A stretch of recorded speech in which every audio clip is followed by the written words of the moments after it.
এবার একটু আমরা আমতার পরিস্থিতির দিকে নজর রাখবো। আমতা থেকে আমাদের সঙ্গে রয়েছেন আমাদের প্রতিনিধি শুভাশিস। কি অবস্থা ওখানকার? থেকেই যখন জল ঢুকতে শুরু করে আমতার, দ্বীপাঞ্চল, ভাটোরা এবং ঘোড়াবেড়িয়া প্রথম থেকে কিছুটা জলমগ্ন হতে থাকে, কিন্তু কালকের পর থেকে অবস্থাটা কিন্তু আরো জটিল হতে থাকে, আরো ঘোরালো হয়। শুধুমাত্র আমতার, ভাটোরা, ঘোড়াবেড়িয়া, চিরদান, দ্বীপাঞ্চল নয়, পাশাপাশি উদয়নারায়ণপুরের পুরোপুরি উদয়নারায়ণপুর যে 9টি গ্রাম পঞ্চায়েত আছে, সেই 9টি গ্রাম পঞ্চায়েত পুরোপুরি 50টির বেশি গ্রাম, 100টির বেশি গ্রাম 100টির বেশি গ্রাম কিন্তু জলমগ্ন হয়ে পড়ে। 2.5 লক্ষ মানুষ কিন্তু এই জলমগ্নের আওতায় পড়ে যায় এবং এখনো পর্যন্ত প্রায় 6,500 মানুষকে কিন্তু অন্যত্র সরিয়ে নিয়ে যাওয়া হয়েছে। 50টির বেশি কিন্তু ত্রাণ শিবির খোলা হয়েছে। পাশাপাশি তুমি জেনে রাখো যে এখনো পর্যন্ত যে পরিমাণ দুর্গম এলাকা, সেই দুর্গম এলাকায় কিন্তু ডিজাস্টার ম্যানেজমেন্ট গ্রুপকে নিয়ে গিয়ে সেখান থেকে মানুষকে রেস্কিউ এবং সেই জায়গাতে কিন্তু ত্রাণ পৌঁছানোর যথাসাধ্য চেষ্টা করা হচ্ছে। 2টি জায়গাতেই, আমতার, ভাটোরা, দ্বীপাঞ্চল এবং উল্টো দিকে উদয়নারায়ণপুর।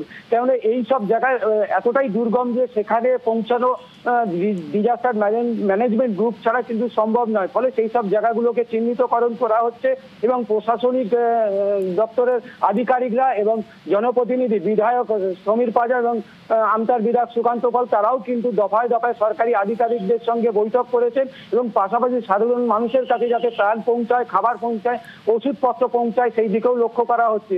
এবং এটাও ঠিক এখানে যদি কোনো ধন্যবাদ শুভাশিস। আমরা কথা বলছিলাম, আমাদের প্রতিনিধি শুভাশিস ছিলেন আমাদের সঙ্গে। দিব্যেন্দু আমাদের অপর প্রতিনিধি রয়েছেন আমাদের সঙ্গে। দিব্যেন্দু আরামবাগ থেকে রয়েছেন আমাদের সঙ্গে। দিব্যেন্দু, যেখানে তুমি দাঁড়িয়ে আছো ইতিমধ্যেই আমরা দেখতে পাচ্ছি সেখানেও প্রায় হাঁটুর উপরে জল। কি অবস্থা ওখানকার? কি বলছেন সাধারণ মানুষ? সাধারণ মানুষ কিন্তু একটা ক্ষোভ আছে। আমি এই মুহূর্তে দাঁড়িয়ে আছি এখানে প্রায় সমস্ত গ্রাম একেবারে জলের তলায়। আমি একটু পাকা রাস্তার উপর দাঁড়িয়ে আছি, এখানে লোকজন দাঁড়িয়ে আছে, তারা অপর প্রান্তে যেতে পারছে না। পঞ্চায়েতের লোকজন দাঁড়িয়ে আছে এখানে, তারা কিন্তু অপর প্রান্তে যেতে পারছে না, কারণ এত বেশি জল বাড়ছে, এত বেশি জল আছে। অথচ প্রশাসনের পক্ষ থেকে কিন্তু নৌকা বা যাতায়াতের কোনো ব্যবস্থাই করা হয়। ফলে একদিকে পঞ্চায়েতের লোকজন অসহায় আছে, আবার যারা বানবাসী এলাকায় আটকে আছেন তারাও অসহায়। সব মিলিয়ে একটা ভয়ঙ্কর পরিস্থিতি। তবে বৃষ্টি না হয়, বন্যার জল একটু কমলেও একটা আশা করা যাচ্ছে যে জল কমবে, কিন্তু যদি বৃষ্টি থেকে আবার জল ছাড়ে তাহলে কিন্তু। ধন্যবাদ দিব্যেন্দু, তুমি পরিস্থিতি দিকে নজর রাখো।